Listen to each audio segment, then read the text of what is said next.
Apostila de Geografia, página 12, Hidrografia. Então, o que é isso? A hidrografia é a parte da geografia que estuda os rios, lagos, águas subterrâneas, mares e oceanos, tá? Aqui, ó, águas subterrâneas é que está abaixo do solo. Para dar início ao estudo da hidrografia, vamos conhecer um pouco mais a dinâmica dos rios, desde a nascente até a foz, ou seja, como que é o caminho dele, que ele faz, né? Observe a ilustração a seguir. Então, vamos lá. Aqui, o local onde o rio nasce. Então, ele recebe o nome de nascente. Então, é onde o rio nasce. Pode observar aqui, ó. Ele está nascendo aqui. Então, é uma nascente. O rio pode percorrer diferentes tipos de relevo. Ao encontrar uma depressão, podem se formar os lagos naturais. Então, olha só. Então, ele pode encontrar diferentes formas de relevo, né? Ele pode encontrar a descida de uma montanha e aí encontrar uma parte bem mais baixa, onde se formam os lagos naturais. Quando o rio encontra um desnível abrupto no relevo, formam-se as cachoeiras, ou seja, essa descidona aqui, ó, tá vendo? Então, formam-se as cachoeiras. Em seu percurso, o rio pode receber água de outros rios menores, chamados de afluentes.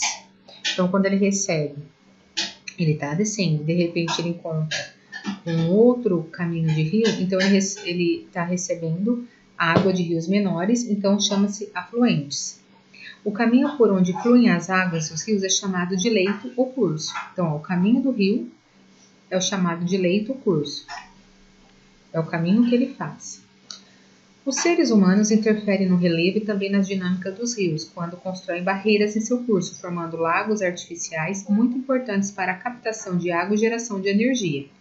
Então, aqui, ó, é um lago artificial, tá? Então, aqui, ó, os seres humanos interferem no relevo e também nas dinâmicas dos rios, quando constroem as barreiras em seu curso, formando os lagos artificiais, tá? E, ao final do percurso, o rio poderá desaguar em outro rio, lago ou oceano. Chamamos esse local de foz. Então, é quando ele pode desaguar em outro rio, lago ou oceano. E as terras que ficam em torno do leito do rio são chamadas de margem. Então, a terra que fica em volta do caminho que o rio faz são chamadas de margem. Isso fala a margem do rio. Aqui no caso, esse lago artificial aqui, ele fala ó, que é para a captação de água e geração de energia. São as hidrelétricas, tá? Bom, vamos para a próxima, página 13. Aproveitamento dos rios. A água é indispensável para a manutenção da vida dos seres vivos. Ela serve para abastecer as moradias, para gerar energia elétrica, para a agricultura, pecuária e indústrias, e também para a pesca, lazer e navegação. Rios perenes e intermitentes. O que será que é isso? O território brasileiro tem muitos rios que podem ser chamados de perenes ou permanentes. Então, ó, perenes significa permanentes. E intermitentes, que são rios temporários. Então, perenes vai ter sempre, é permanente. Intermitentes são temporários. Os rios perenes ou permanentes apresentam fluxo constante de água, então a quantidade é bastante, durante o ano todo, independentemente da estação do ano. Então, ou seja, não secam nunca, então independente da estação, primavera, verão, outono e inverno. Já os rios intermitentes, que são os temporários, né? São aqueles que durante os meses de estiagem desaparecem temporariamente, tornando-se a fluir no período de chuvas. Então, o que é esse período de estiagem? O período de seca. Aqui tem até a explicação. A estiagem é um novo período sem chuva. Então, esses rios eles podem desaparecer temporariamente, tornando a fluir, ou seja, eles voltam a aparecer quando começam as chuvas novamente. Então, chegam até secar, ou ficam muito baixos, e depois, quando volta a chover, eles voltam a encher. Então, ó, Rio Perene Florianópolis, Santa Catarina. Esse rio aqui é um rio permanente. E rio intermitente, que são um rio temporário, ele só dá quando tem a época da chuva, ele enche. Pode ver que ficou, olha, uma coisa mínima aqui, né? Tem locais que realmente desaparecem, não fica nada. Tem uns que ficam bem baixinhos, outros que desaparecem todos.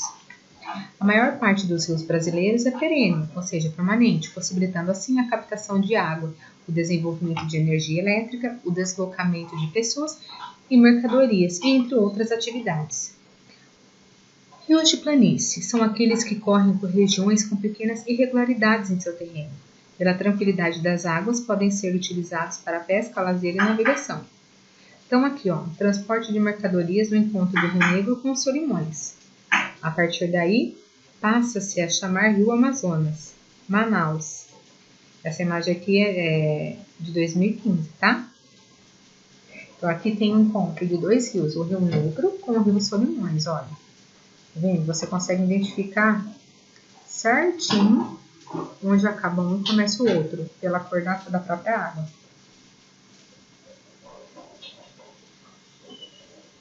Página 14. Rios de Planalto. São rios que correm por terrenos mais acidentados, com irregularidades. Em razão dos desníveis em seu curso, cachoeiras e cascatas podem ser formadas. Então, olha, em razão do seu curso, cachoeiras e cascatas podem ser formadas devido ao desnível. Então, o rio ele vai descendo e, de acordo com o desnível que tem, né, na natureza, ali no chão, ele podem se formar cachoeiras ou cascatas. Nesses rios existem a possibilidade de a água ser represada, criando barragens que serão utilizadas para a geração de energia elétrica. E aqui tem a imagem, ó, uma usina hidrelétrica de Ximbó, entre os estados de Alagoas e Sergipe. Essa imagem é de 2015.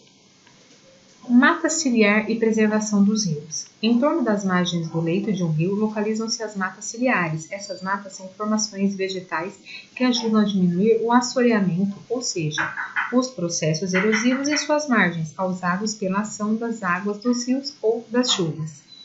Dessa forma, evitam a entrada de sedimentos do solo para dentro do leito, pois, com o decorrer do tempo, a deposição desses sedimentos pode reduzir a profundidade do rio, ocasionando enchentes nas áreas próximas. Os sedimentos também deixam águas dos rios mais barrentas, reduzindo a entrada de luz solar, prejudicando, por consequência, os animais que precisam dessa água para viver.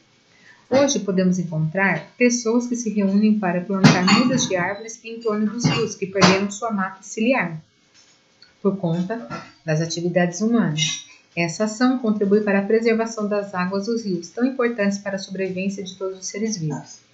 Então, aqui, olha, tem a mata ciliar em torno da represa formada pelo rio Paranapanema, em 1º de maio, no Paraná. Essa imagem é de 2015. Então, a mata ciliar é aquela mata que protege em torno dali das margens, tá? E aqui vocês podem observar, né, na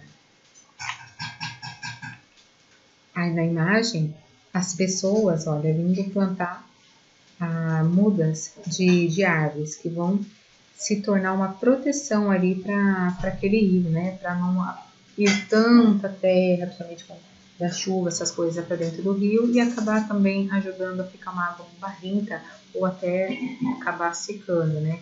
Então essa mata ela vai proteger isso. Então, aqui, a número 1, o que é hidrografia? Então, vamos lá. Então, ó, o que é hidrografia? Hidrografia é a parte da geografia que estuda os rios, lagos, águas subterrâneas, mares e oceanos. Então, vamos voltar. Lá no começo da explicação ele fala isso, ó. Hidrografia, olha só, é a parte da geografia, ó, que estuda rios, lagos, águas subterrâneas, mares e oceanos. Certo? Número 2. O que é nascente de um rio? É o local onde o rio nasce. Então, vamos lá. Ó, nascente é o local onde o rio nasce.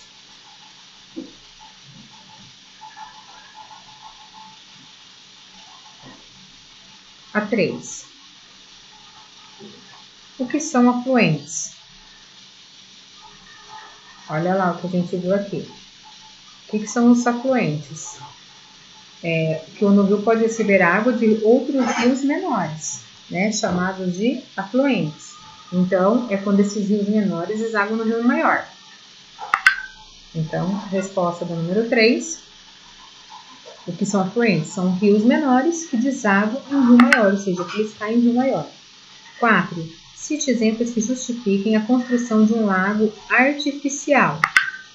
Então, aqui a gente vê, né, essa questão. Que os seres humanos, eles interferem no relevo. Ó, também na dinâmica dos rios, quando constroem barreiras em seu curso, formando lagos artificiais, muito importantes para a captação de água e geração de energia, né? Então, aqui a gente também tem como resposta a captação de água, geração de energia e a piscicultura também, né? Que é a criação de peixes. A 5. Qual é a diferença entre os rios perenes e intermitentes? Rio perene e intermitente. Vamos lá. Olha só, rio perene são rios permanentes que apresentam fluxo constante de água durante o ano todo, independentemente da estação do ano, ou seja, nunca secam. Ou seja, não secam nunca. Os rios intermitentes ou temporários são aqueles que durante os meses de estiagem desaparecem temporariamente, tornando a fluir no período de chuvas. Então, um rio perene e intermitente. Qual é a diferença? Os rios perenes são aqueles que apresentam fluxo de água constante durante o ano inteiro, independentemente da estação do ano. Já os rios intermitentes desaparecem temporariamente durante os meses de estiagem, que seriam os meses de seca, tornando-se a fluir somente no período de chuvas. Qual a importância dos rios de planícies? Vamos lá.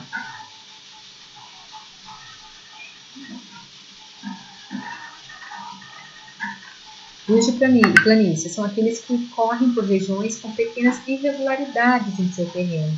Pela tranquilidade da água, podem ser utilizados para pesca, lazer e navegação. Então, rios de planície são aqueles rios que têm um curso tranquilo das suas águas. E assim, sendo possível, né, para poder utilizar para pesca, lazer e navegação. O que é mata ciliar? E para o que serve? Então, vamos lá. Mata ciliar. Olha só. Essas matas são formações vegetais que ajudam a diminuir o assoreamento, ou seja, o processo erosivo em suas margens, causados pela ação das águas, dos rios ou das chuvas, né? Então, dessa forma, elas evitam a entrada de sedimentos do solo para dentro do leito, pois podem decorrer do tempo a deposição desse sedimento para reduzir a profundidade do rio, ocasionando enchentes nas áreas próximas. Porque aí, no caso, o rio ele não fica tão fundo, ele vai ficando mais largo, né? Ele vai transbordando e ele vai dando as enchentes. Então, essa é a resposta aqui, ó, da número 7. São formações vegetais localizadas em torno das margens de um rio. A mata ciliar ajuda a diminuir o assoreamento, ou seja, nos processos erosivos causados em suas margens pela ação das águas dos rios ou das chuvas. E aqui fala que tem uma atividade no material de apoio para fazer. O material de apoio. Ó, é aqui, as partes de um rio. Identifique na imagem a seguir as partes que formam o curso do rio e depois use a criatividade para colorir a distração. Então, vocês vão colocar quais são essas partes do rio aqui e vão pintar e colar no caderno de geografia, tá? Então, essa atividade aqui que vocês vão fazer, vocês vão colar no caderno de geografia. Então, recortem e coloquem no caderno de geografia após a pauta. Então, aí vocês escrevem